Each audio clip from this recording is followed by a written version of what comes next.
With thousands of people are dealing with long-haul type symptoms now, and KCRA 3's Maricela de la Cruz talked to one man still recovering 14 months after he got sick. Rich Downing is back at work, and while things might look normal, I can't do this for very long even right now. I struggle breathing doing it. Downing is a COVID long hauler. Studies are estimating that about 10% of these COVID-19 patients end up facing some long-term symptoms. And is struggling with different symptoms. Have much more than just the COVID lung. I have a COVID tongue and a COVID brain where I can't remember much. Downing's caught COVID in November 2020 before vaccines were available.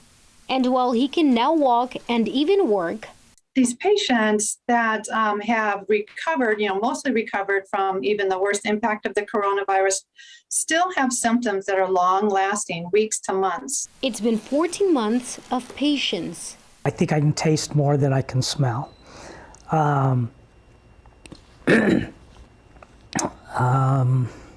Sorry, I don't know where we were at. His brain fog now impacting every aspect of his life. And it's embarrassing when I'm out in public. Now taking notes. This one I look at. Breathing's a big part of what I have to do. Stop and take big breaths, and I forget to do that. For an almost 4-decade profession. Yeah, I never had notes before. I knew exactly what to do.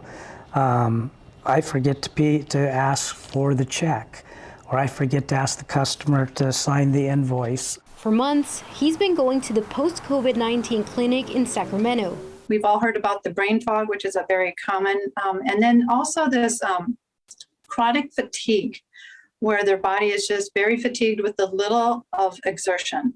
And attributes great success to their help. When I started, it was very hard to walk for 6 minutes.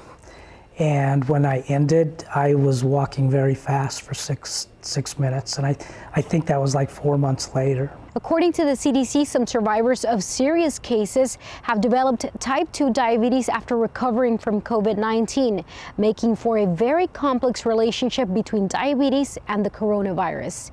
In Sacramento, Maricela de la Cruz, KCRA 3 News.